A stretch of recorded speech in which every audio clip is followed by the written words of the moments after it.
దేవుని పరిశుద్ధ నామానికి మహిమ కలుగును గాక. కూడి వచ్చిన దేవుని పిల్లలని మీ అందరికీ కూడా మన ప్రభువును ప్రియ రక్షకుడైన యేసుక్రీస్తు వారి నామములో నా ప్రత్యేక వందనాలు తెలియజేస్తున్నాను. ఆ దేవదేవుడు మనల్ని ప్రేమించి మరొక వారం ప్రభుదినాన్ని ఇలా కూడుకుని ఆయన మహింపరచడానికి మనకి ఇచ్చిన ఈ సమయాన్ని బట్టి తండ్రి అయిన దేవునికి ప్రభు అని క్రీస్తురా ఇప్పుడు ఎల్లప్పుడూ మహిమ కలుగును గాక. దేవుడు మనకి ఇచ్చినటువంటి సమయాన్ని సద్వినియోగం చేసుకుందాం. మన ఆత్మస్థితిని బలపరచుకోవడానికి దేవుడు తన గ్రంథంలో ఎన్నో సంగతులు రాయించి మన చేతులు పెట్టారండి. మనం దాన్ని నిర్లక్ష్యం చేస్తూ మన ఆత్మస్థితి విషయంలో చాలా బలహీనపడుతూ దేవునికి ఆయాసాన్ని పుట్టించే మార్గాలను మనం నడుస్తూ ఎప్పుడు కూడా ఆయన దుఃఖాన్ని కలిగిస్తుంటాం. అయితే దేవుని వాక్యం మనం ధ్యానం చేసినప్పుడు మన ఆత్మస్థితిని బలపరచుకోవడానికి దేవుడు ఒకే చోట కాకుండా ఆయా సందర్భాల్లో ఒక్కొక్క అంశాన్ని బట్టి ఆయన మాట్లాడుతుంటాడు. అవన్నీ మనం పరిశీలించడం పరిశోధించడం అనే దానికి ఎందుకు వస్తూ అవన్నీ క్రోడీకరించుకుని మన ఆత్మస్థితిని బలపరచుకోవడానికి ప్రయత్నం చేయాలి. దేవుని వాక్యం ప్రకటించబడుతున్నప్పుడు ముందుగా వాక్యం వినే దేవుని పిల్లలు గ్రహించాల్సింది ఇది మనిషి మాట్లాడుతున్న మాటలుగా తీసుకోకూడదండి. మనిషి ఇలాంటి మాటలు చెప్పలేడు, మాట్లాడలేడు, స్థాపించలేడు. ఈ మాటలు దేవుని మాటలుగా మనం అంగీకరించాలి, మనసును పెట్టాలి, ఆలోచించాలి. ఒకవేళ మనలో లోపాలు కనపడుతున్నాయి అనుకోండి, వాటిని సరి చేసుకోవడానికి ప్రయత్నం చేయాలి. లోపాలు లేకుండా దేవుడు కోరినట్లుగానే మనం ఉండగలుగుతున్నాం అనుకోండి, మరింతగా దేవుని మహింపరిచే స్థితిని అభివృద్ధిని మనకి తీసుకురమ్మని దేవుని కోరుకోవాలి. కాబట్టి అలాంటి మనసుతో సాత్వికమైన మనసుతో దేవుని వాక్యాన్ని అంగీకరించడానికి సిద్ధపడాలని ప్రభుపేట మనం చేస్తున్నాం. మీరు అనుకోవచ్చు మొత్తం మీద ఎలా చెప్తున్నాడంటే ఏదో పొదినెట్టినట్టున్నాడు అనుకుని. నేను ఎవరిని ఏ ఉద్దేశం చెప్పి నేను మాట్లాడట్లేదు. నేనైతే నాకే చెప్పుకుంటున్నాను. ఈ వాక్యం నాకు నేనే ప్రకటించుకుంటున్నానని ప్రార్థన కూడా చేశాను, నాతో మాట్లాడమని. ఒకవేళ మీతో మాట్లాడుతున్నాడు అనుకుంటే సరి చేసుకోవడానికి ప్రయత్నం చేద్దాం. దేవుడు ఏం చేసినా మేలే చేస్తారండి. అద్భుతాలు అని అంటే ఒక మనిషి పాపలు బ్రతుకుతున్న మనిషిని సరిచేసి క్రమపరచడం కంటే గొప్ప అద్భుతం ఈ సృష్టిలో లేదండి. సృష్టిని చేయటం కంటే గొప్ప అద్భుతం ఏంటంటే ఒక పాపిని సరైన స్థితిలో నిలబెట్టడమే. అంతకంటే అద్భుతం ఈ భూమి మీద మరొకటి లేదు.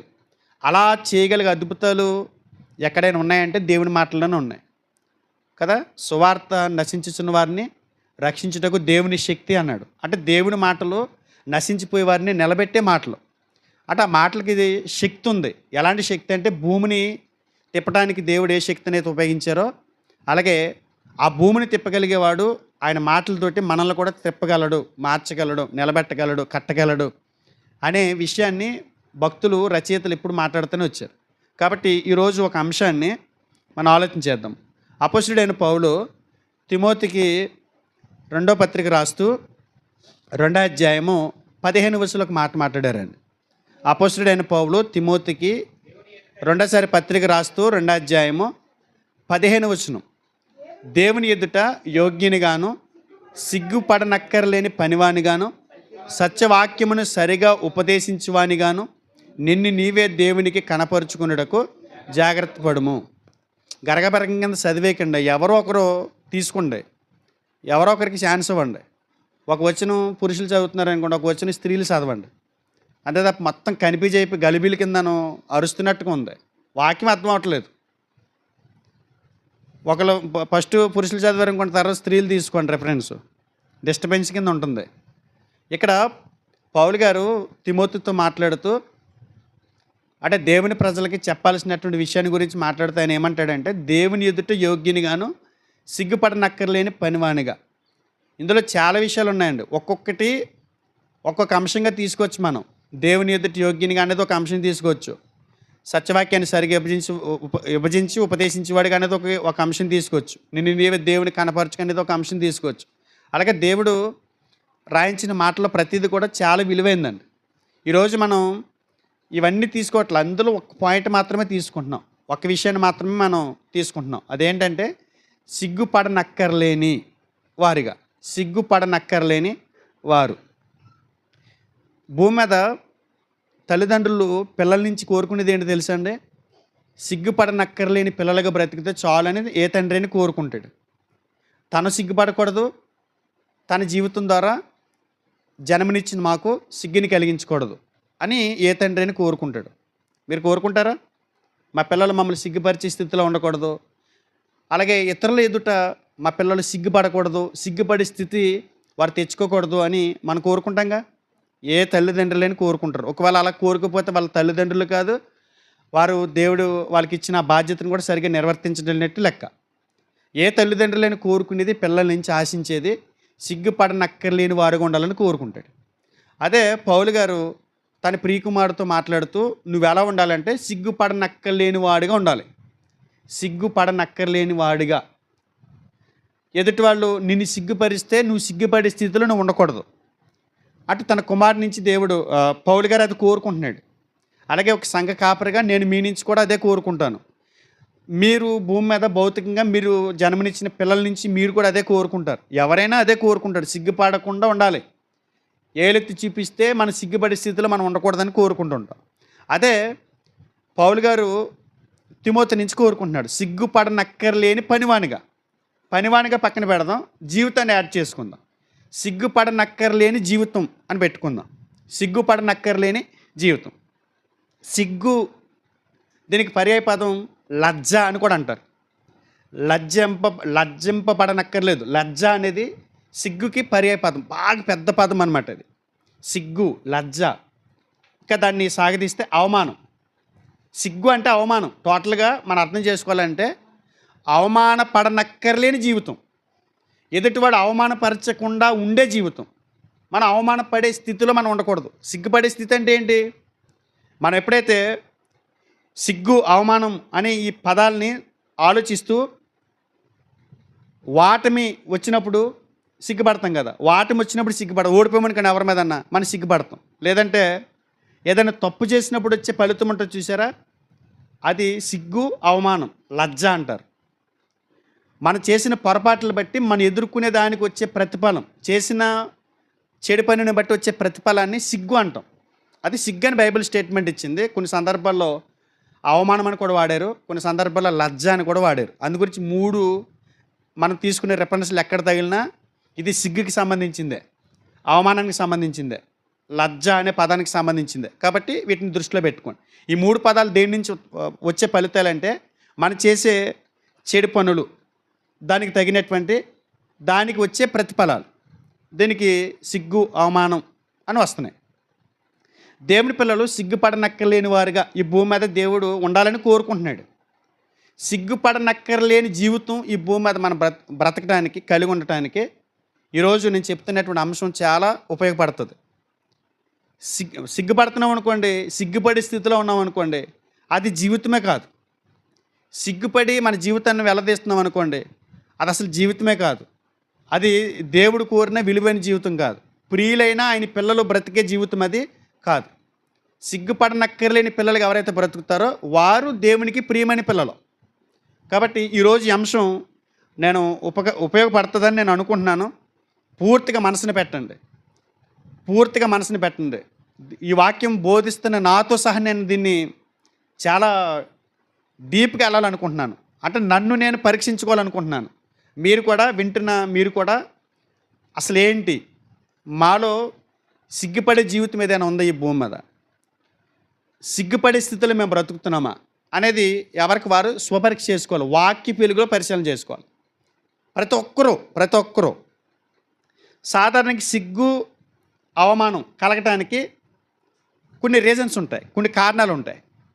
సిగ్గు, అవమానం అనేవి ఈ భూమి మీద మనిషికి కలగటానికి కొన్ని కారణాలు ఉంటాయి. అన్నిటికీ సిగ్గుపడే స్థితి ఏమి రాదు, అన్నిటికీ అవమానించబడే పరిస్థితి రాదు. కొన్ని సందర్భాల్లో దైవికంగా ఉన్నప్పుడు కూడా మనం సిగ్గుపడే పరిస్థితి. ఎవడైనా క్రైస్తవుడైనందుకు దూషించబడినప్పుడు మీరు సిగ్గుపడక ఆ పేరుని బట్టే దేవుని అవమానపరచమని కోరుకున్నాడు ఆయన. మనల్ని ఎవరైనా దూషించారనుకోండి, కొట్టాడు అనుకోండి, ఎవడైనా వాక్యం ప్రకటిస్తున్నప్పుడు, కరపత్రికలు పంచుతున్నప్పుడు కాలర్ పట్టుకుని నేలకేసి కొట్టాడు అనుకోండి, పిడిగుద్దులు గుద్దాడు అనుకోండి, మనం అతన్ని తిరిగి ఏం చేయలేకపోమనుకోండి, జనమందరూ చూస్తున్నారు. ఆ ఒక్క వ్యక్తి వచ్చి మన నలుగురు కొట్టేసినప్పుడు మనకి నిజంగా ఏమనిపిస్తుంది? నలుగురిని పట్టి కొట్టేసాడంటే అసలు మా జీవితం ఎందుకని మనం ఫీల్ అవ్వకూడదు. అసలు అది అలాంటి సిగ్గు గురించి దేవుడు చెప్పట్లా. అలాంటి సిగ్గు వచ్చిన పర్వాలా, అలాంటి సిగ్గుని మనం ఎదుర్కొన్న పర్వాలా. కానీ ఈ భూమి మీద కొన్ని సందర్భాల్లో కొన్ని కారణాలు బట్టి సిగ్గు కలిగే పరిస్థితి ఉంది. అలాంటి సిగ్గు మనం పడకూడదు. అలాంటి సిగ్గు లజ్జకరమైనటువంటి జీవితాలు మనం కలిగి ఉండకూడదు. దానికి సంబంధించి కొన్ని కారణాలు దేవుడు తన గ్రంథంలో రాయించుకుంటూ వచ్చారు. వాటిని గురించి ఆలోచన చేద్దాం. మొదటిది ఆదికాండము 3వ అధ్యాయం. ఆదికాండము 3వ అధ్యాయము 7వ వచనం. ఆదికాండం 3వ అధ్యాయం 7వ వచనం. అప్పుడు వారిద్దరి కన్నులు తెరవబడెను, వారు తాము దిగంబరులమని తెలుసుకుని అంజూరు పాకులు కుట్టి తమకు కచ్చడములను చేసుకునిరి. అంజూరు పాకులు కుట్టి తమకు కచ్చడములు చేసుకునిరి.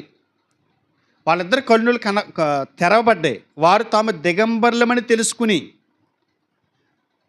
తర్వాత మీరు సందర్భాలు చూడండి. తోట చెట్ల మధ్య దాక్కున్నారు వాళ్ళిద్దరూ వెళ్ళి. దేవుడు వచ్చినప్పుడు తోట చెట్ల మధ్య దాక్కున్నారు. దాక్కునే లక్షణం ఎవరిది? దిగంబరత్వం.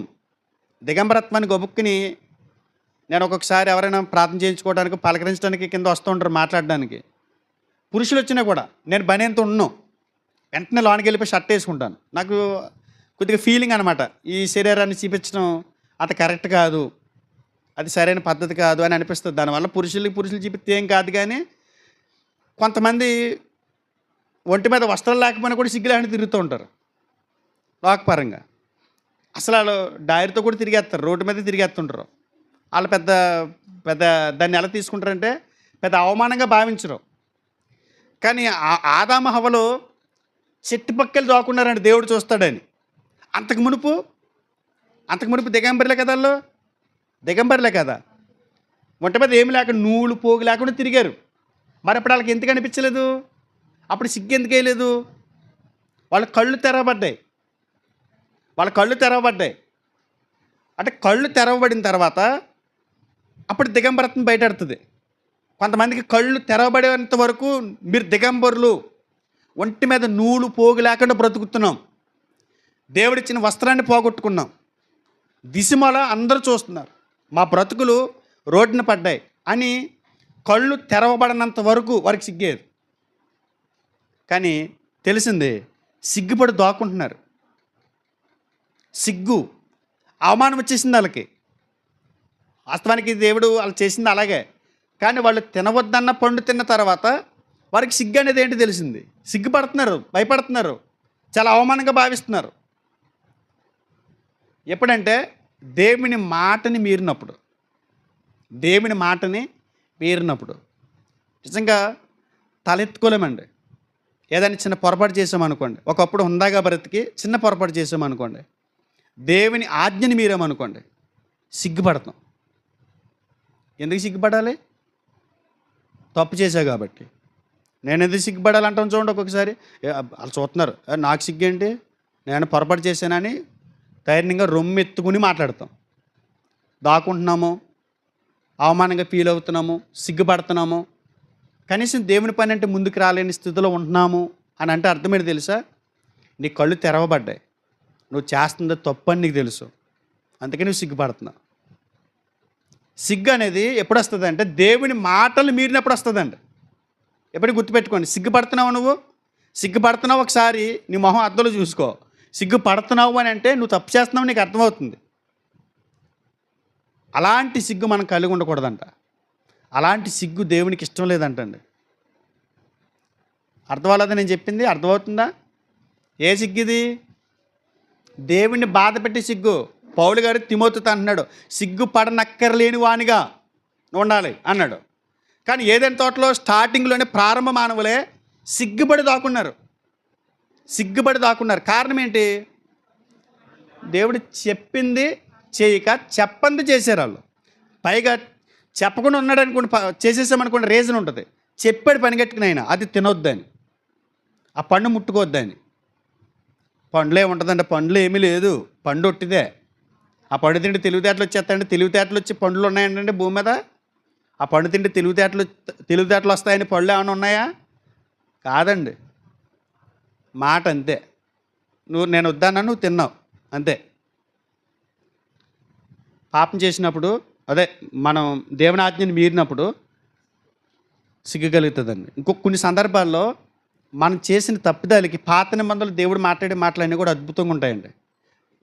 ఆయన కొన్ని దేశాల గురించి ప్రస్తావన చేస్తూ, కొంతమంది భక్తులను ఉద్దేశించి మాట్లాడుతూ, కొంతమంది రాజులను ఉద్దేశించి మాట్లాడుతున్నప్పుడు ఆయన ఎలాగ మాట్లాడతారు, ఒంటి మీద పైనుంచి కింద వరకు మొత్తం పీకేసేని అంటాడు.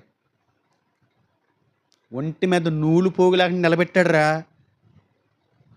అలా చేసుకున్నాడు రా అతని జీవితాన్ని అని మాట్లాడుతుంటాం చూశారు. బయట కొన్ని సందర్భాల్లో ఒంటి మీద ఏ నూలు పోగు లేకుండా నిలబెట్టారు, ఎంత అవమానం అది అని మాట్లాడుకుంటాం చూసారా.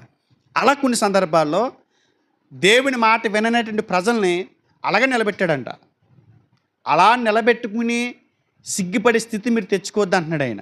ఒకసారి ఆ మాట కూడా చూద్దాం. యెహెజ్కేలు గ్రంథము 23:29 చూడండి. యెహెజ్కేలు గ్రంథం 23:29.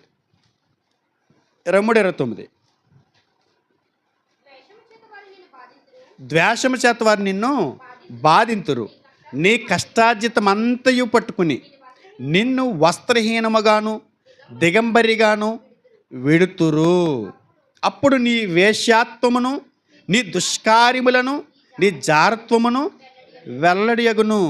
నేను అప్పచెప్తాను కొంతమందికి, నువ్వు మాట వినలేదనుకో, నా మాటకి లోబడలేదనుకో, ఏం చేస్తాను, కొంతమందిని వదులుతాను. వాళ్ళు నీ మీద ఉన్న కోపంతో వాళ్ళు నిన్ను బాధ పెట్టేస్తారు, నీ కష్టార్జితం అంతా కూడా ఎత్తుకుపోతారు, నిన్ను వస్త్రహీనునిగా దిగంబరిగా నిన్ను వదిలేళ్తారు. అప్పుడు పరిస్థితి ఎలా ఉంటుంది చెప్పండి? ఎప్పుడు వస్తుంది పరిస్థితి? కనీసం రూపాయి కూడా చేతులు లేనంత పరిస్థితి ఎప్పుడు వస్తుంది మనకి? సిగ్గుపడతామా లేదా? తినటానికి ఆహారం కూడా లేని స్థితి వచ్చేసిందంటే కొన్ని సందర్భాల్లో మన దేవుని మాట విన్నప్పుడు అలా నిలబెడతాడు. ఆ పరిస్థితి నువ్వు తెచ్చుకోవద్దు, అలాంటి సిగ్గు నువ్వు పడకు, అలాంటి సిగ్గు నువ్వు పడే పరిస్థితులు నువ్వు తెచ్చుకోకు. సిగ్గు పడనక్కర్లేని వాడిగా నువ్వు నిలబడాలి. నా మాటను నువ్వు సిగ్గుపడవంతే, రొమ్మెత్తుకు తిరుగుతావు, సమాజంలో పేరు ప్రఖ్యాతలు కలిగి బ్రతుకుతావు, శబాష్ అంటారు. అలా బ్రతకాలంట. దేవుడు ఆయన పిల్లల నుంచి కోరుకునేది ఇదే కాదండి. మనం కూడా ఏమని కోరుకుంటాం మన పిల్లల నుంచి? చెప్పండి ఒకసారి. రొమ్మెత్తుకు తిరగాలి నా బిడ్డ అంటాం.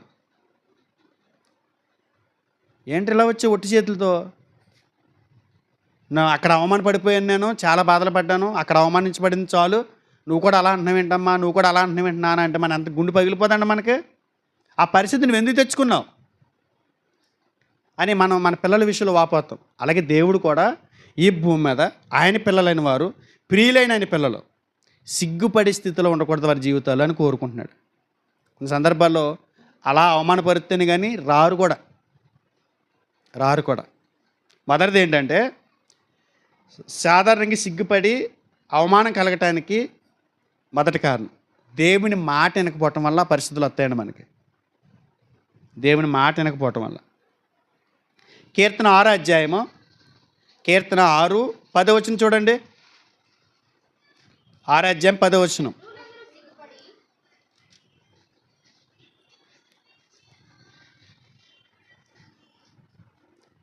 కీర్తన 6:10. నా శత్రువులందరూ సిగ్గుపడి బహుగా అదురుచున్నారు, వారు ఆకస్మికంగా సిగ్గుపడి వెనుకకు మళ్ళుదురు.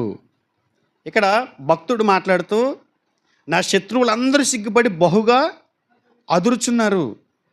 సాధారణకి సిగ్గు ఎప్పుడు వస్తుందంటే వాటమి చవి చూసినప్పుడు, ఓడిపోయినప్పుడు.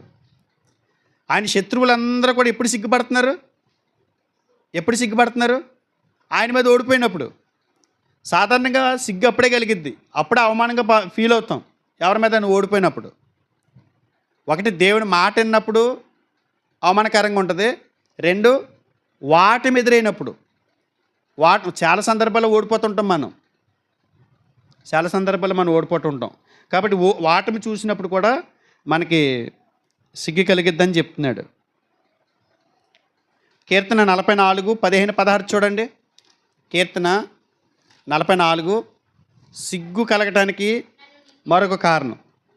44:15-16 నన్ను నిందించి దూషించి వారి మాటలు వినగా, శత్రువులను బట్టి పగ తీర్చుకుని వారిని బట్టి నేను దినమెల్లా నా అవమానమును తలపోయిచున్నాను.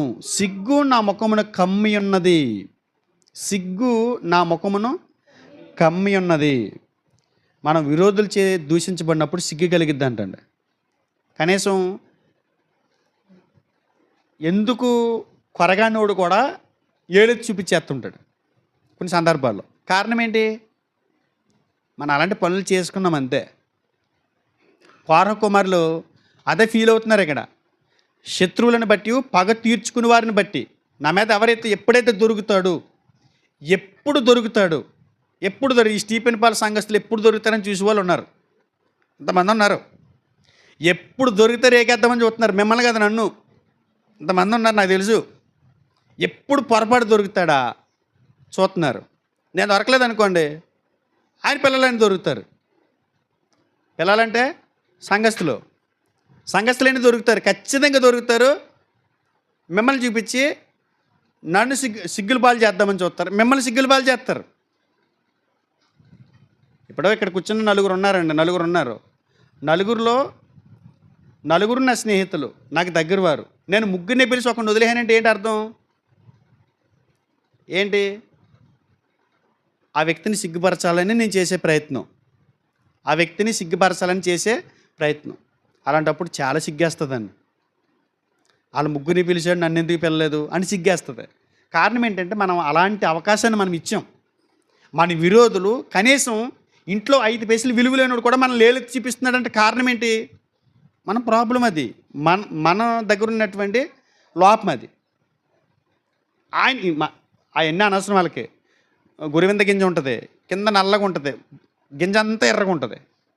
ఆ ఎరుపుని చూసి ఎగిరిపడుతుంటుంది. అది దాని కింద ఉన్నాయి, దానికి ఆనవు.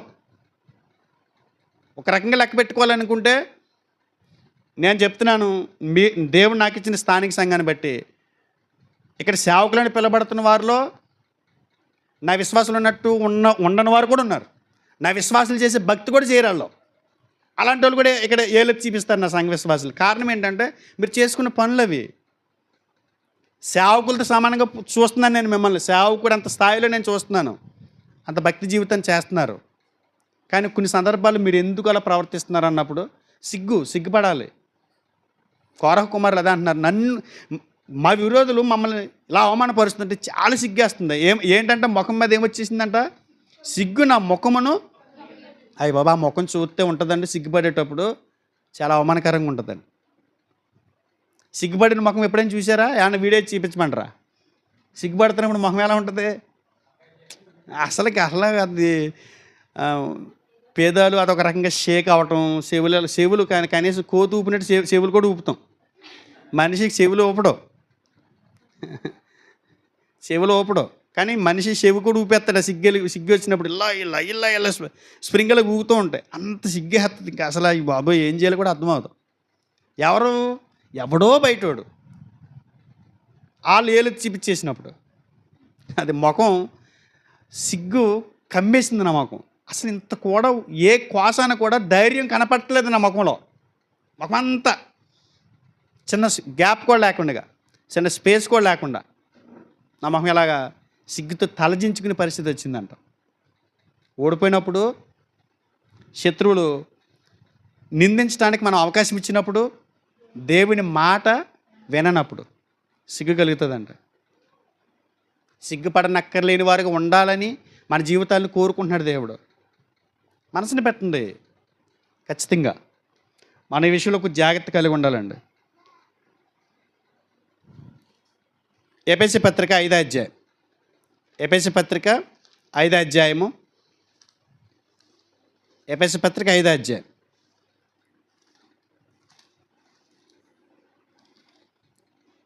తొమ్మిదవ వచనం నుంచి చూద్దాం. 9 నుండి ఎఫెసీ పత్రిక 5వ అధ్యాయం 9 నుండి 11 వరకు రాసుకోండి. 9 నుంచి చదువుదాం. వెలుగు ఫలము సమస్త విధములైన మంచితనము, నీతి, సత్యమైన వాటిలో కనబడుచున్నది గనుక ప్రభువుకి ఏది ప్రీతికరమైనదో దానిని పరీక్షించచ్చు వెలుగు సంబంధాల వల్ల నడుచుకోండి. దేవుడు భక్తుల నుంచి కోరుకునేది ఏంటంటే, ప్రభుకి ఏది ప్రీతికరమో దానిని పరీక్షించండి, వెలుగు సంబంధాల వల్ల నడుచుకోండి. చీకట్లో బ్రతకొద్దు మీరు. ఒకవేళ చీకట్లో బ్రతికితే 11వ వచనం, నిష్ఫలమైన అంధకార క్రియలలో పాలువారే ఉండగా వాటిని ఖండించండి. ఏలైనా గట్టి క్రియలు చేయవారు రహస్యమందు జరిగించు పనులను గూర్చి మాట్లాడుట అయినను సిగ్గుకరమై ఉన్నది, అవమానకరమై ఉంది. నేనేమంటానంటే అంధకార రహస్య క్రియలను బట్టి మనం సిగ్గుపడే పరిస్థితి వస్తుందండి. అంధకార రహస్య క్రియలు. అంధకారం అంటే ఎవరికి కనపడకుండా చేసి అని కాదు. అంధకార క్రియలు అంటే ఎవరికి కనపడకుండా చేస్తున్నామని అనుకుంటాం చూసారా, అవి కాదు. అంధకారం అంటే ఏంటి? చీకటి. మద్యం తాగే వాళ్ళు ఎక్కడ తాగుతారు? చీకట్లో తాగుతారు. పేకాట ఆడేవాళ్ళు చీకట్లోనే. వ్యభిచారం చేసేవాళ్ళు చీకట్లోనే. చీకటి పనులు ఏమైనా ఉన్నాయి? ఇంకా దొంగతనం అసలేంది ఇది మెయిన్ అందులో డిగ్రీ అది. దొంగతనాలు చీకట్లోనే చేస్తారండి. అంటే పగలు కూడా చేసే వాళ్ళు ఉన్నారంటే చెప్తాను, దానికి కారణం చెప్తాను. అంటే మనకి రాత్రులు పగలు ఉన్నాయి కాబట్టి చీకట్లో చేసే పనులు ఇవి కాబట్టి చీకటి అని పిలిచాడు దేవుడు. మొత్తం లోకమంతా చీకట్లోనే ఉందని చెప్తున్నాడు. పగలో రాత్రి ఆయనకి ఏం తెలియట్లేదు. మొత్తం లోకంలో చూస్తుంటే అక్కడక్కడ మిల్క్ అంటే ఇద్దరు ముగ్గురు కనపడుతున్నారు సంఘానికి వచ్చి. అంత చీకట్లోనే ఉంది. చీకటి అంటే ఏంటి? పాపం. ఎవరు చూడలేదు అనుకుంటాం. అంధకార క్రియలు అంటే ఎవరు చూడకుండా చేసే క్రియలని కాదు. అక్కడ చీకట్లో జరిగించే పనులు. మనం చేసే పనులు ఖచ్చితంగా ఎవరు ఏం చేస్తున్నారో తెలియదు. కానీ క్రైస్తవేతర మతాల్లో ఎవరు పొరపాట్లు చేసినా ఎవరు పట్టించుకోరు. కానీ క్రైస్తవుడు పాపం చేస్తే మాత్రం అబ్జర్వేషన్ చేస్తారండి. తప్పు చేయకుండానే మన నాయకుడు తప్పులు ఎదుర్కొన్నాడు. మన నాయకుడు అవమానం ఎదుర్కొన్నాడు. యేసుక్రీస్తు వారు తప్పేం చేయకుండానే దూషించారు, హేళన చేశారు, తప్పులు పట్టుకోవాలని చూశారు. ఆయన వెనకాల నడిచి మనం తప్పు చేస్తే పట్టించుకోరా? మనం అనుకుంటే ఎవరు పట్టించుకుంటలేదు అనుకుంటాం, ఎవరు చూడలేదు అనుకుంటాం. ఒకవేళ చూశారనుకుంటే నీ సిగ్గు ఎలా ఉంటుందో, నీ సిగ్గు సిమడ అంటారు చూసారా, అలా ఉంటుందేమో. చూడలేదు అనుకుంటాం కానీ చాలా సిగ్గేస్తుందని కొన్ని పనులు చేసేటప్పుడు. కొన్ని సందర్భాల్లో అలాగే ఉంటుంది. ఎవరు చూడలేదు అనుకుంటాం, వెళ్ళిపోతూ ఉంటాం. మొన్న ఎప్పుడో బండి మీద వెళ్తున్నాను, స్పీడ్గా వెళ్తున్నాను నేను. 200 కైంత ఇళ్ళ ఎగురుతుంది రోడ్డు మీద. మనిషిని కదా నేను అనిపించింది ఒక 5 నిమిషం. వాకింగ్ చెప్తేనేమో డబ్బుతో పని లేదు మనకంటాడు ఈయన. గొప్పకి నాకేమనుకో తీసేసుకుంటాం. ఎవడో చూడలేదు ఇళ్ళ చూస్తాం, తీసేసుకుని జేబులు పెట్టేసుకుంటాం. అంటే పాస్టర్ గారు నిన్న అక్కడ ఏదో తీసారని మీరు చూసేసాడా? వాళ్ళ వైపు చూస్తే ఎలా ఉంటుంది? చాలా చిరాగ్గా ఉంటుంది. ఒక కాయ పడిపోతే తీసుకునే వాళ్ళు ఉన్నారు, ఒక కొబ్బరి చిప్ప పడిపోతే ఆగి తీసుకునే వాళ్ళు ఉన్నారు. అలాంటివి చూసినప్పుడు ఎలా ఉంటుంది మన పరిస్థితి? ఎంత ఎన్ని కబుర్లు చెప్తాడు ఈ స్టేజ్ మీద. ఒక ఆయన నేను ఇంతకుముందు ట్రైనింగ్ అయిన పాస్టర్ గారు క్లాసులో చెప్తున్నాడు, చాలా స్పీడ్గా చాలా పవర్ఫుల్గా చెప్తున్నాడు. ఏంటి నువ్వు దేనికోసం బతుకుతున్నావు? ఈ లోకం కోసం బతుకుతున్నావా? దేనికోసం బతుకుతున్నావు అన్నాడు. కిటికీలోంచి చూస్తున్నాడు. అసలు ఏంటి నీ జీవితం ఏంటి అన్నాడు. కిటికీలోంచి చూస్తున్నాడు ఆయన. ఏంటి కిటికీలోంచి చూస్తున్నాడని చూస్తే అక్కడ కొబ్బరికాయ రాలింది. ఎవడని ఎత్తిపోతాడేమని దానికే చూస్తున్నాడు ఆయన. లోకమంతా వదిలేసుకోమన్నాడు, కొబ్బరికాయ వదులుకుంటుంది ఆయన. నాకు నోటు చివరికి వచ్చేసిందండి. పాస్టర్ గారు కొబ్బరికాయ ఎంత ఉంటుంది? 10 రూపాయలు అంటే దాన్ని వదులుతలేదండి మీరు అనేద్దామని నోటు చివరికి వచ్చేసింది. ఎవరో ప్రీచర్లు అందరూ కూడా దడదలు ఆడిపోయి వీడు ఏమడుగుతాడో తెలియదని శ్రీని మాత్రం వెనకాల కూర్చోబెట్టండి అనేవారు. ఇంతమంది ప్రీచర్స్ వచ్చేవారు, ఆ సీనన్న ఆయన్ని వెనకాల కూర్చోబెట్టండి, దూరంగా కూర్చోబెట్టండి అనేవారు. కారణం ఏంటంటే ఇది ఏమడుగుతాడో తెలియదని. పాఠమంతా కనిపించి అయిపోతున్నామండి ఆయన అడిగే ప్రశ్నకి జవాబు లేక అన్నట్టు. సిగ్గుపడే పరిస్థితులండి. ఒక్కొక్కసారి అది బహిర్గతం అయిపోయింది అనుకోండి, చాలా సిగ్గు కింద ఉంటుందండి. చాలా సిగ్గు కింద ఉంటుంది. మన రహస్యమంది చేసే పనులు బహిర్గతం అయినాయి అనుకోండి, చాలా అవమానాన్ని ఎదుర్కోవాల్సి ఉంటుంది. ఇలాంటి పరిస్థితులు అవమానానికి గురై చాలామంది అఘాయిత్యం చేసుకున్న వాళ్ళు మనం చూస్తున్నాం. తట్టుకోలేక చేసినప్పుడు ఏమనిపించదు, చేస్తున్నప్పుడు ఆ పాపం చాలా తీపిగా ఉంటుంది. కానీ ఎవరికంట అన్న పడ్డామా అసలు అది చాలా ప్రమాదం అయిపోతుందండి. తలెత్తుకోలేము. వాళ్ళు క్షమించిన హక్కును చేర్చుకున్నా నువ్వు తలెత్తుకోలేవు. వారు జాలి చూపిస్తున్నా నీ మీద, మనం ఆ ఫీలింగ్ మనలోంచి పోదు. అందుకే అంటాడు, అంధకార క్రియలు మాట్లాడుకోవడానికి కూడా అవమానకరంగా ఉంది. కొన్ని సందర్భాల్లో కొన్ని మెసేజ్లు ఇస్తున్నప్పుడు కొన్ని పాయింట్లు స్కిప్ చేస్తుంటారు సేవకులు. కొన్ని పదాలు మాట్లాడడానికి కూడా ఇష్టపడదు. ఎందుకంటే అలాంటి పదాలు ఎందుకులే వాడకూడదు, ఎందుకు వచ్చిందిలే అనిపిస్తుంటుంది. కొన్ని సంఘాల్లో అలాంటి పదాలు వాడుతూ ఒప్పుకోరు కూడా. అందుగురించి పౌలు గారు అంటున్నాడు, కనీసం అవి మాట్లాడుకోవటమే అవమానం, ఆ పదాలు ఉచ్చరించడమే పొరపాటు. అలాంటిది మీ జీవితాల్లోనే అయి ఉంటే సిగ్గులు పాలవకపోతే ఏమవుతారు అని అంటున్నాడు. అంటే సిగ్గు కలగటానికి మరొక కారణం ఏంటంటే, అంధకార రహస్య క్రియలు ఎవరైతే చేస్తారో వాళ్ళు సిగ్గుపడే పరిస్థితి వస్తుంది అని బైబిల్ చెప్తుంది. తర్వాత మనం ముందుకు వెళ్తే సామెతల గ్రంథం 19, సామెతల గ్రంథము 19 అధ్యాయం 26వ వచనం. సామెతల గ్రంథము అమ్మా 19 అధ్యాయము 26వ వచనం. తండ్రికి కీడు చేసి తల్లిని తరిమివేయవాడు, తండ్రికి కీడు చేసి తల్లిని తరిమివేయవాడు అవమానమును అపకీర్తిని కలగజేయవాడు. అంటే తల్లిదండ్రులకి సిగ్గు తీసుకొచ్చే పిల్లలు, తల్లిదండ్రులకి సిగ్గు తీసుకొచ్చే పిల్లలు. ఇంకొక రకంగా చెప్పాలంటే క్రమశిక్షణ లేని పిల్లల వల్ల మనకేమొస్తుంది? సిగ్గుపడే పరిస్థితి వస్తుందంట. పిల్లల వల్ల సిగ్గుపడే తల్లిదండ్రులు ఉన్నారండి? ఏమంటే మీ వాడు అక్కడ అనేదానికి ఎంత అవమానం కింద ఉంటుందండి, ఎంత అవమానం కింద ఉంటుంది. ఆ సిగ్గు, ఆ అవమానం కలగటానికి కారకులు ఎవరు నేను అడుగుతున్నాను.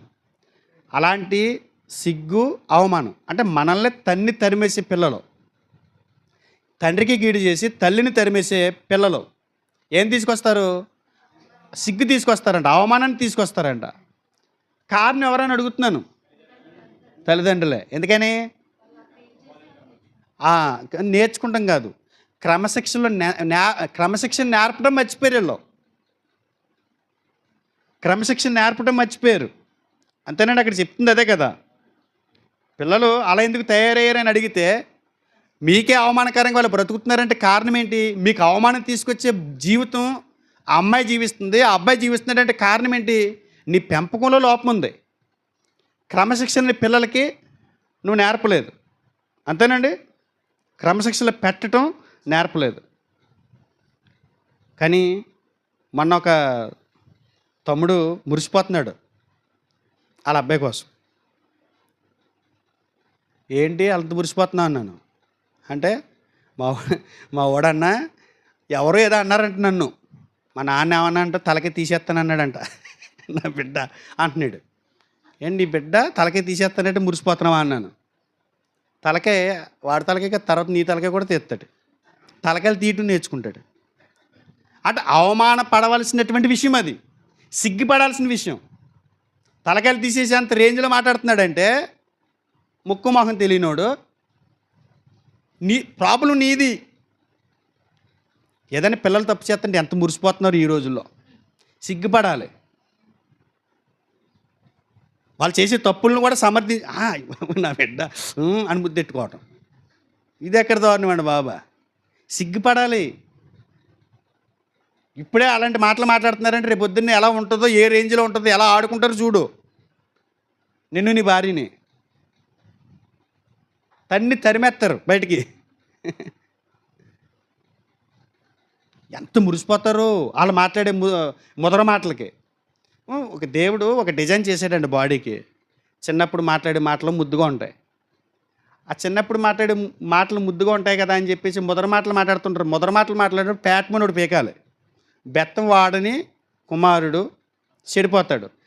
బెత్తం వాడని తల్లి తన బిడ్డలకి శత్రువు. నేను చెప్పిన మాట కచ్చమే. మీ పిల్లలకి శత్రువులు వాళ్ళ శత్రువులు అనుకుంటున్నారు, మీరే శత్రువులు. ఎందుకంటే మీరు బెత్తం ఆటలా. అయ్యి బాబోయ్, వాళ్ళని కొడితే వీళ్ళని కొట్టేసుకున్నట్టు ఫీల్ అయిపోతారు. రేపొద్దున మామూలుగా ఉండదు నీకు, చితక్కొట్టేస్తారు పట్టుకుని. నువ్వు వాడకుండా పక్కనెట్టు చూసావు బెత్తాలో, ఆ బెత్తాలన్నీ కూడా గట్టి పడిపోయి ఉంటాయి అప్పటికి, ఎదిగేదేవుడికి చితక బాధేస్తారు తీసుకుని. ఎందుకు అవమానం వస్తుంది? ఇంకో మాట చూడండి, ఎవరైనా ఉన్నారు అక్కడ ఇలా అలాంటి వాళ్ళు మురిసిపోయేవాళ్ళు? పిల్లలు తప్పు చేస్తే ఎంత మురిసిపోతారండి. ఏదో చేశాడంట, ఒక ఆయన ఎవరు ఉంగుంటేని వెనక్కి వెళ్ళి ఇలా గిల్లాడంట, గిల్లాడా ఏది అలాంటి పని చేయొచ్చా? పెద్దలకి పెద్దలు గౌరవించాలని తెలీదా అని మందలించరు, మురిసిపోతారు. వెళ్ళి అక్కడికి వెళ్ళి కేలకటం, అవన్నీ చేయటం, మురిసిపోతుంటారు. అది ప్రాథమిక స్థాయిలో, క్షేత్రస్థాయిలో ట్రైనింగ్ అనమాట. అది వాళ్ళు ట్రైనింగ్ అవుతున్నారు, రేపొద్దున నీ పీకేస్తారు. అర్థమైందా? ఆ ట్రైనింగ్ అవుతున్నప్పుడే నువ్వేం చేయాలి? వాడు పీకేవనుకో సరే. చాలామంది పిల్లలంటే, ఉదాహరణకి మరలే ఉన్నాడు, మరలే చిన్న కూతురు. మీకు తెలుసు అందరికీ, నేను చూస్తే ఏడదు, నేను పరాయుణ్ణి.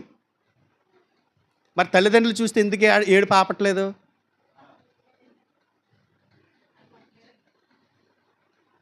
కొట్టలేదు అనుకోండి, తర్వాత కొడతారని చెబుతున్నాను, అదే చెబుతున్నాను. ఇలాగ ఉంటుంది.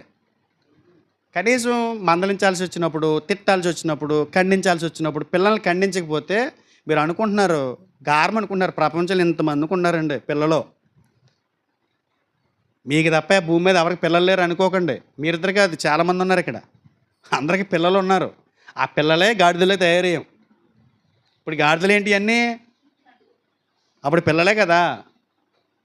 మనం క్షేత్రస్థాయి నుంచే, పసిప్రాయం నుంచే వాళ్ళ క్రమంలో పెట్టుకోకపోతే నీకు సిగ్గు తీసుకొస్తారు వాళ్ళు. ఒకసారి హబక్కూకు 2:10 చూడండి. హబక్కూకు 2:10 2:10 2:10 అమ్మా, చాలామంది జనములను నాశనము చేయొచ్చు, నేరస్థాపన చేసి ఉన్నావు. నీ దురాలోచనల వలన నీ ఇంటి వారికి అవమానం తెచ్చి ఉన్నావు. నీ దురాలోచనల వలన నీ ఇంటి వారికి అవమానం తెచ్చి ఉన్నావు. చిన్నప్పుడు స్టార్ట్ అవుతుంది. ఇంటి వారికి అవమానం ఎప్పుడు వస్తుంది? పెద్దదిగా తీసుకొస్తారు.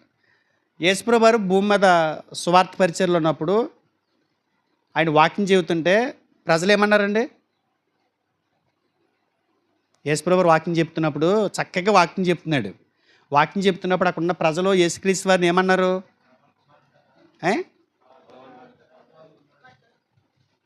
నేను ఈ పాయింట్ ఆఫ్ వేలో వెళ్తున్నప్పుడు దీనికి సంబంధించిందే చెప్పాలి. లోక సువార్త 11:27 చూడండి. లోక సువార్త 11:27. ఆయన ఈ మాటలు చెప్పుచుండగా ఆ సమూహంలో ఉన్న ఒక స్త్రీ ఆయనను చూసి, నిన్ను మోసిన గర్భమును నీవు కుడిచిన స్తనములను ధన్యములైనవని కేకలు వేసి చెప్పగా. అంటే యేసుప్రభు వారిని కన్నందుకు, యేసుప్రభు వారిని గర్భంలో మోసినందుకు ఆ తల్లికి ఏం తీసుకొచ్చారండి? ఆయన ఘనత, పొగడత. ఘనత అయినా మనకే, అవమానమైనా మనకే. ఎవరిని బట్టి? దాని ఫలితం ఎవరు చూడాలి?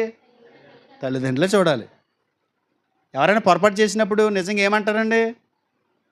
పలానా ఓడి చేశాడు అనరు.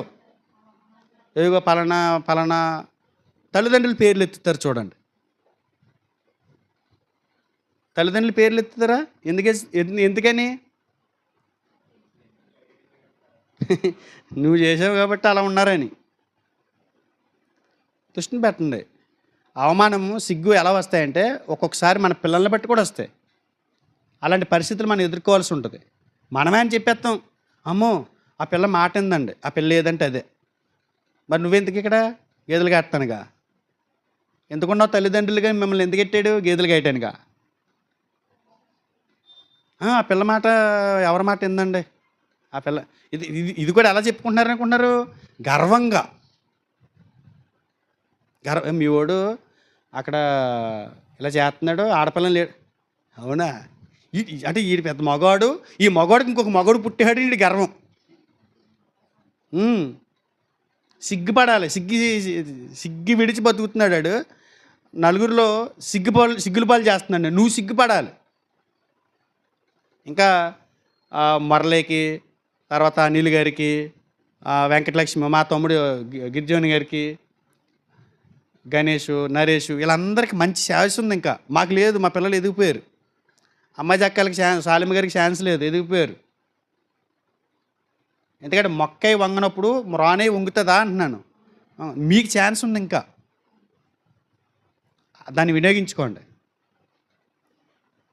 పొట్లకాయ చూడండి.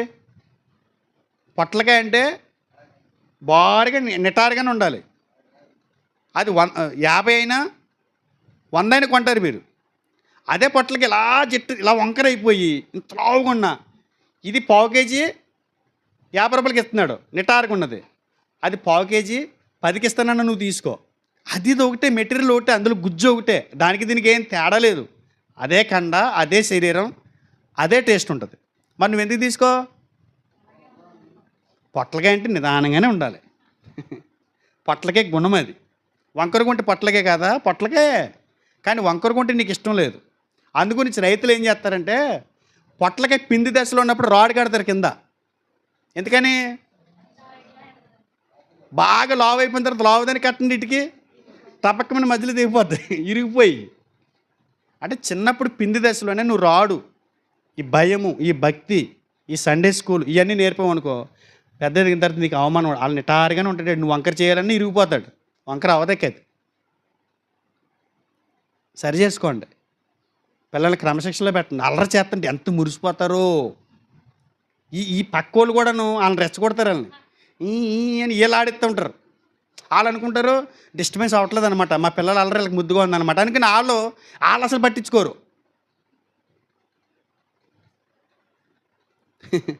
నేను ఎవరిని అంటలేదు, మన సంఘస్థులనే అంటున్నాను. కరెక్ట్గా లేరు. పిల్లలు అల్లరి చేస్తున్నప్పుడు ఒక్క ఆమె బయటకు వెళ్ళింది అనుకోండి, మిగతా 40 మంది వాక్యం వింటారు.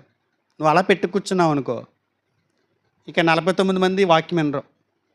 డిస్టర్బెన్స్ ఉంటుందండి, ఖరాబ్ అయిపోతుంటుంది. మైండ్ ఇటు పెట్టాలి తెలీదు.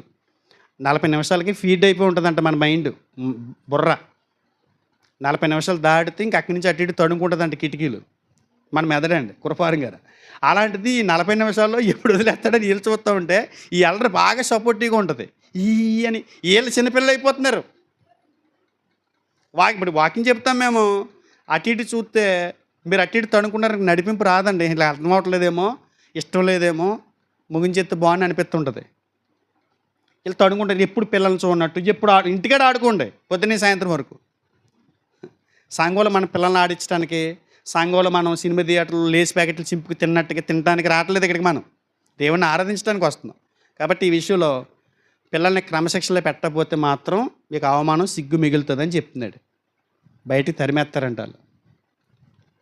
ఎంత ముద్దుగా పెంచాను రాన్ని, ముద్దుగా బొద్దుగా కూడా పెంచావు నేను కొట్టిలాగా. తర్వాత మనం ముందుకెళ్తే ఎజ్రా గ్రంథం 9వ అధ్యాయం 6వ వచనం. ఎజ్రా గ్రంథము 9వ అధ్యాయము 6వ వచనం. 6. నా దేవా నా ముఖము నీ వైపు ఎత్తుకొనుటకు సిగ్గుపడి కిన్నుడనై ఉన్నాను. నీ వైపు ఎత్తటానికి కూడా నా ముఖం ఎత్తలేని స్థితిలో కిన్నుడనై ఉన్నాను. మా దోషములు మా తలకు పైగా హెచ్చి ఉన్నవి, మా అపరాధము ఆకాశమంత ఎత్తుగా పెరిగి ఉన్నది. ఏమేస్తుందంటండి ఎజ్రా గారికి? సిగ్గేస్తుందంట. అంటే ఈయన తప్పు చేశాడని నేను చెప్పట్లేదు. అయినా నా వెనకున్న ఈ సమూహం కొరకు నేను ప్రార్థన చేస్తున్నాను కదా, నా సభ్యుల గురించి నేను ప్రార్థన చేస్తున్నాను. అది సిగ్గేస్తుంది, చాలా అవమానంగా ఫీల్ అవుతున్నాను నేను. ఎందుకంటే మేము చేసిన పాపాన్ని బట్టి, మా దోషాలను బట్టి సిగ్గుపడుతున్నాను. సిగ్గు ఎప్పుడు వస్తుందండి? పాపం చేసినప్పుడు. మళ్ళీ మొదటిగానే చెప్తున్నాను, సిగ్గు ఎదుర్కొనే కారణాలు. దేవుని మాట విన్నప్పుడు సిగ్గు ఎదుర్కొనే కారణం, వాటం పాలైనప్పుడు సిగ్గు ఎదుర్కొనే కారణం, శత్రువులకు మనం అవకాశం ఇచ్చినప్పుడు సిగ్గుకి కారణం, అంధకార క్రియల్లో పాలువారై ఉంటే సిగ్గుకి కారణం క్రమశిక్షణ లేని పిల్లల వల్ల.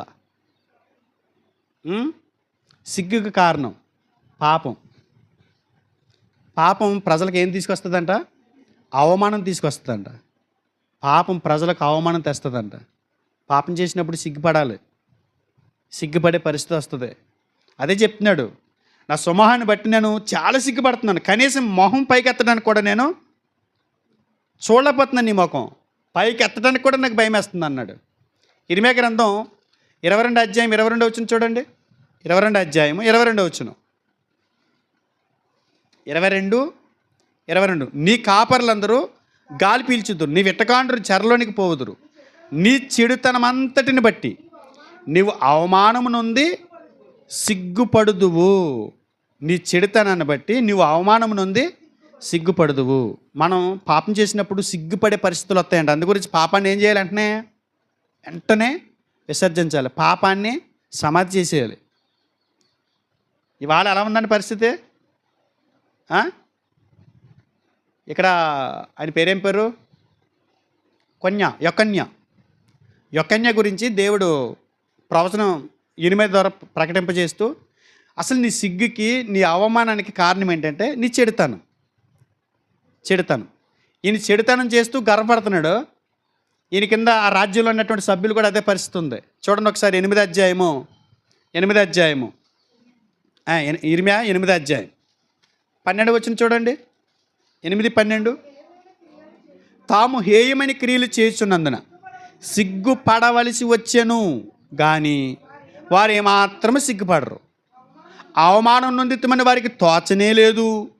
ఏంటంటే వారు పాప పనులు చేస్తున్నందుకు సిగ్గుపడవలసి వచ్చింది, కానీ గర్వంగా ఫీల్ అవుతున్నారంట. మొన్న ఎక్కడికో ఫంక్షన్కి వెళ్ళాం, నేను ఫంక్షన్కి వెళ్ళాం. లైన్లో దూరేశాడు, నేను అలా కూర్చున్నాను. 4 పెద్ద మనుషులు అక్కడ కూర్చున్నారు, అలా మాట్లాడుకుంటున్నారు.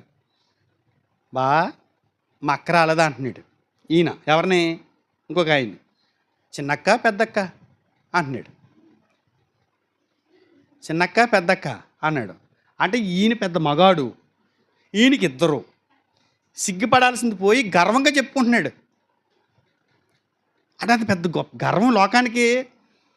పాపం చేయటం అంటే ఎంత గర్వం అంటే, అబ్బబ్బబ్బా. కూడా అంటున్నాడు, ఆయన పక్కన పెట్టండి కానీ నేను మ్యాచ్ జరిగింది కదా 10,000 పోగొట్టాను బాబా. అంటే ఇది కూడా గర్వమే. అంటే డబ్బు పోగొట్టుకుంటే గర్వం, పాప పనులు చేస్తే గర్వం. సిగ్గుపడాలి. నువ్వు వాళ్ళ సెల్ తీసేసుకుని వాళ్ళని ఏదో చేసామంట కదా అని అన్నావు అనుకో, అని ఎగిలిచ్చటం. సిగ్గుపడాలి నీ గురించి బ్యాట్గా చెప్పుకున్నందుకో. సిగ్గుపడవలసిన విషయాల్లో వీళ్ళు ఏం చేస్తున్నారు? గర్వపడుతున్నారు. మందు నీళ్ళు కలుపుకోకుండా తాగేస్తాడని కొంతమంది, అదొక రకమైన గర్వం. నేను ఎవరిని అంటలా, ఇలా ఉండేవాళ్ళని అంటున్నాను. కొంతమంది ఎంత గొప్పగా చెప్పుకుంటారో. నేను కాలేజీ టైంలో ఎంతమంది ఆడపిల్లల్ని ఏడిపించాను తెలుసా? ఎక్కడ కూర్చుని? పిల్లల దగ్గర కూర్చుని. సిగ్గులేదా నీ మొహానికి? అలా చెప్పుకునే వాళ్ళు కూడా ఉన్నారు. అంటే సిగ్గుపడవలసిన విషయం అది. అసలు అది గొడవ వదిలిందరు నాయన అని అనుకోవాల్సిన పరిస్థితి, ఎవరికి తెలియలేదని అనుకోవాల్సిన పరిస్థితి. కానీ చేసిన పాపాన్ని బట్టి సిగ్గుపడాల్సింది పోయి వాళ్ళు ఏంటంట, ఎంత చక్కగా మాట్లాడాడు చూడండి దేవుడు ఇర్మీయా గారి ద్వారా. వారు సిగ్గుపడవలసిన విషయాల్లో వారు ఏమాత్రం సిగ్గుపడరు అంటారు కదా, నిండా ములిగినోడికి సైలెంట్ అని. అసలు డిక్షనరీలో సిగ్గే లేదు అడికి. సిగ్గా రాసి ఎలా ఉంటుంది? సిగ్గిరికమ్మలు గురుకమ్మలు గువా సిగ్గు అంట. ఇది నాకు డిక్షనరీలో లేదు అంటాడు. అసలు సిగ్గు అనే పదమే మర్చిపోతారు కొంతమంది. సిగ్గు అంటే ఏంటంటే ఎలా ఉంటుంది అది అంటారు వీళ్ళు. సిగ్గు నిండా మునిగినోడి సైలెంట్. ఒకసారి దుమ్ములో కూర్చున్నవాడికి ఇంకా దుమ్ములు కూర్చుంటూనే ఉంటాడు. అది దుమ్ము అంటుకుందని తెలీదు. అవమానపడాలి, సిగ్గుపడాలి. సిగ్గుపడే పరిస్థితి వచ్చినప్పుడు పశ్చాత్తాపడాలి, దేవుని వైపు తిరగాలి. అవమానాన్ని ఘనతగా మార్చి దేవుడైన అవన్నీ సమాధి అయిపోతాయి. మరలా మన జీవితాల్లో ఎవరు కూడా మన ఏలెత్తి చూపించే పరిస్థితి లేకుండా చేస్తాడు ఆయన. ప్రజల్లో ఆ స్థితిని తీసుకురాగలడు ఆయన. కాబట్టి మనం సిగ్గుపడాల్సిన విషయాల్లో గర్వపడకూడదు. నేను చెప్పిన మాట కాదు, ఇక్కడ ఇరిమే గారే కాదు, కొత్త నిబంధనలో పౌలు గారు కూడా చెప్పాడు. ఒకసారి ఫిలిప్పీయులకు రాసిన పత్రిక 3వ అధ్యాయం 19 చూడండి. ఫిలిప్పీయులకు రాసిన పత్రిక 3వ అధ్యాయము 19వ వచనం. అమ్మా, నాశనమే వారి అంతము, వారి కడుపే వారి దేవుడు. వారు తాము సిగ్గుపడవలసిన సంగతులు యందు అతిశయపడుతున్నారు. వారు సిగ్గుపడవలసిన సంగతులు యందు అతిశయపడుతున్నారు. ఏమండి, యవనస్తులు అలా ఉన్నారు, నడిప్రాయం కలిగిన వాళ్ళు అలా ఉన్నారు, వృద్ధులు కూడా అలాగే ఉన్నారు. ఇంకేమన్నాడు? భూ సంబంధమైన వాటి అందే మనసుంచుచున్నారంట. మనసుంచుచున్నారు. పాపం మనిషికి అవమానం తీసుకొస్తుంది, సిగ్గు తీసుకొస్తుంది. ఇంకొక మాట మనం చూస్తే కొరింథీయులకు రాసిన రెండో పత్రిక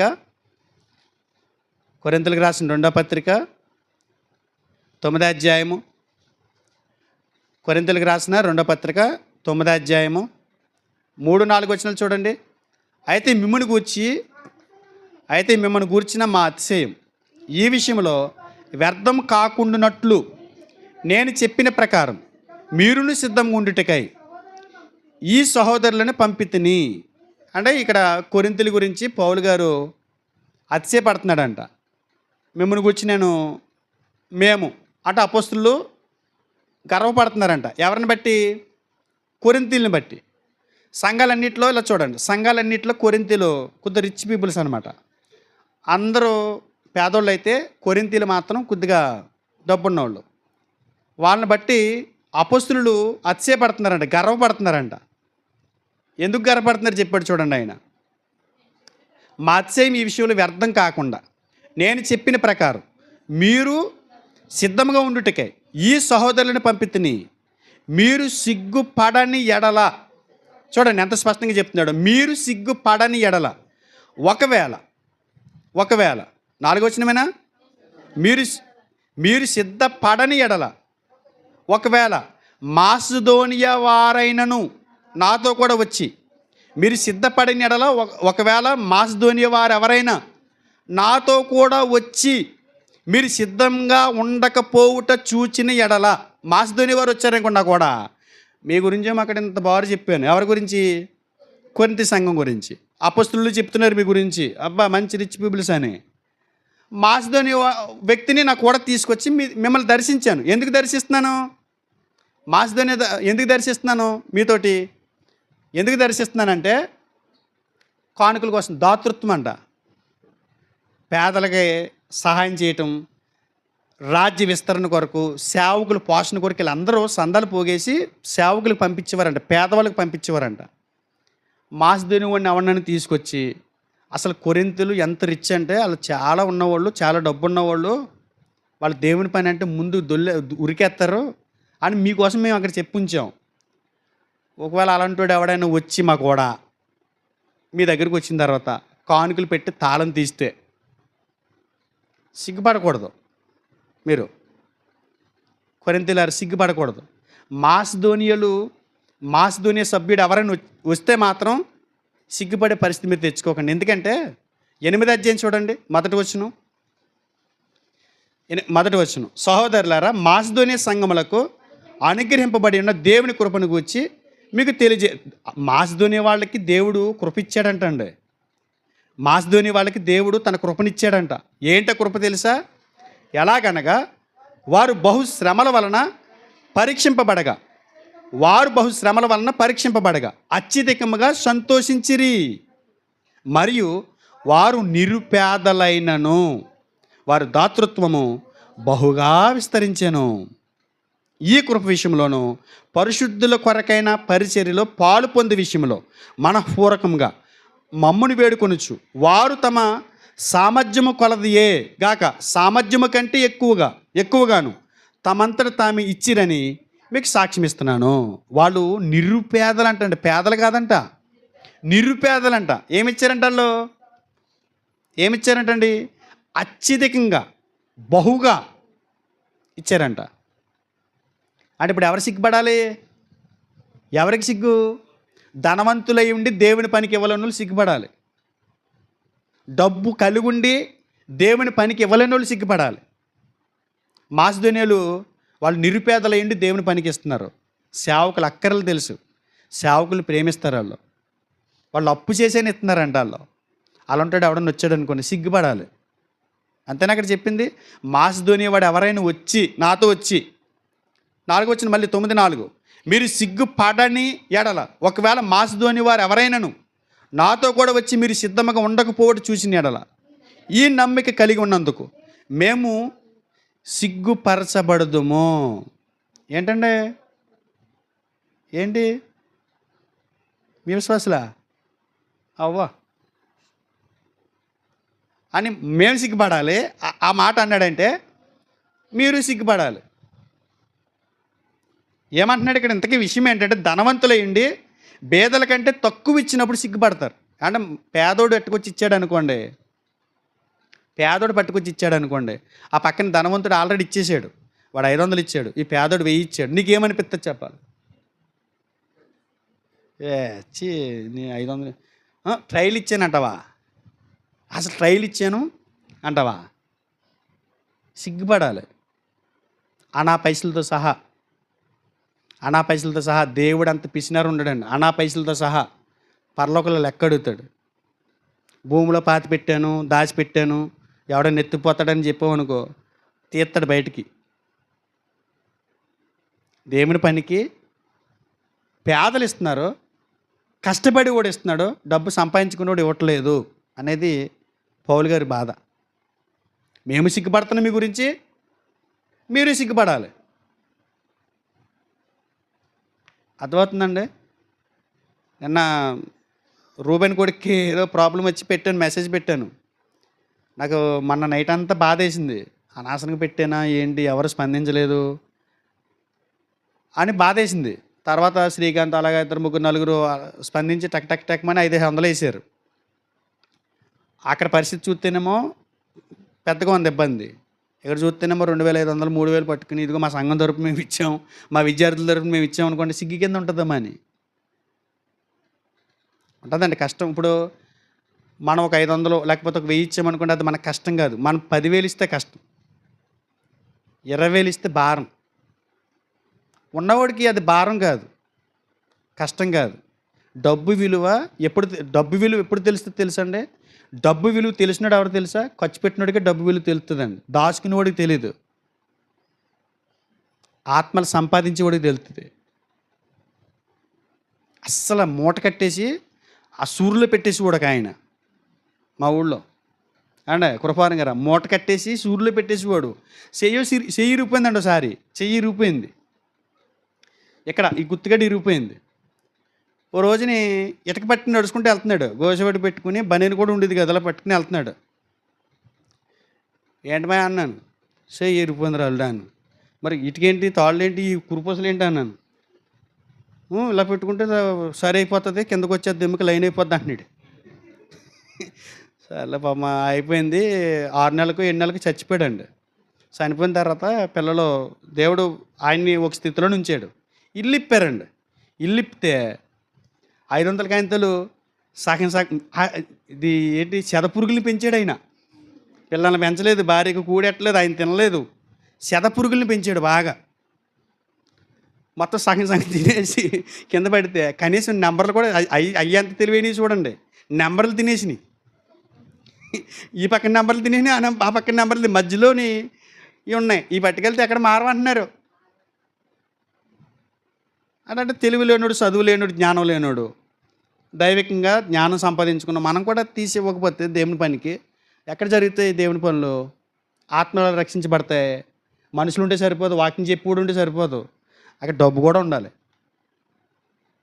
అందుగురించే కొరింథీయులు తిడుతున్నాడు, ఎవరు బాబు మీ గురించి, మీరు రిచ్ కాదు పూర్ అని చెప్తాను బాబు మీ గురించి, మీ అంత ధనమున్న దరిద్రులు ఎక్కడ లేరని చెప్తానంటాడు. ధనవంతులేండి నిరుపేదల కంటే తక్కువ ఇచ్చినప్పుడు సిగ్గుపడాలి. సిగ్గు ఇలా కలుగుతుంది. సిగ్గు కలిగే పరిస్థితులు ఇవన్నీ. సరే ఇప్పుడు సిగ్గుపడే పరిస్థితులన్నీ మనం ఏమైనా సిగ్గుపడే స్థితిలో ఉంటే సరి చేసుకుందాము. క్రమపరుచుకుందాం. సిగ్గు పడకుండా ఉండటానికి దేవుడు మన నుంచి కోరుకుంటున్నట్లుగా మనం బ్రతకడానికి ప్రయత్నం చేద్దాం. సిగ్గుపడే పరిస్థితులు చాలా ఉన్నాయి. దేవుని చిత్తమైతే మరొక వారం వీటిని ధ్యానం చేసుకుందాం. టైం అయిపోయింది కాబట్టి మనసుని పెడతారనుకుంటున్నాను. మరొకసారి జ్ఞాపం చేసుకుందామా? చెప్తారా? ఒక్కొక్కటి చెప్పండి. 1, దేవుని మాట విన్నప్పుడు సిగ్గుపడే పరిస్థితులు వస్తాయి. 2, వాటమిని బట్టి. శత్రువుకి మనం అవకాశం, మన విరోధి మనల్ని నిందించినప్పుడు, వాడు విరోధి, అతను శత్రు సమూహంలో ఉన్న వ్యక్తి, అతడు ఎలాగో దైవభక్తి కలిగి ఉన్నాడు, కానీ మనల్ని విమర్శిస్తాడు. ఆ పరిస్థితి మనం తెచ్చుకున్నందుకు సిగ్గుపడాలి. అంధకార క్రియల్లో పాలువారైనప్పుడు. 5, క్రమశిక్షణ లేని పిల్లలు. 6, పాపం ప్రజలకు అవమానం తెస్తుంది, సిగ్గు తెస్తుంది. 7, ధనవంతులయ్యండి నిరుపేదల కంటే తక్కువ ఇచ్చినప్పుడు. సిగ్గుపడే విషయాలనే అక్కడ ఆయన సిగ్గు లేకుండా ఆయన చెప్పాను. నేను సిగ్గు లేకుండా చెప్పాను, భయపడకుండా. మీరు కూడా సిగ్గు లేకుండా విన్నారు. ఇప్పుడు ఏం చేయాలి? ఎందుకు సిగ్గుపడలేదు మీరు? మేము అలా లేము. కానీ సిగ్గుపడుతున్నారు అంటే మీరు ఆలోచించాల్సిందే. సిగ్గేస్తుంది. ఒక్కొక్కసారి వాక్యం వింటున్నప్పుడు సిగ్గేస్తుంది. ఎందుకంటే అయిపోయి మేమే కదా అలా ఉన్నాం, నేనే కదా అలా ఉన్నాను అనిపిస్తుంటుంది. సిగ్గేస్తే మాత్రం ఇటుకెళ్ళి ఆలోచించండి, ప్రార్థన చేయండి, సిగ్గు లేకుండా ప్రవర్తించడానికి ప్రయత్నం చేయండి. సిగ్గు పడనక్కర్లేని వారిగా మన లోకంలో బ్రతకాలి. అది దేవుడు మన నుంచి ఆశించేది. ఆలోచిస్తారనుకున్నాను. ఇంకా చాలా పాఠం ఉంది. దేవుని చిత్తమైతే మరొక వారం మనం ధ్యానం చేసుకుందాం. దేవుడి మాటలు మీ హృదయాలు ఫలింపజేయను కాక. ప్రార్థన చేసుకుందాం.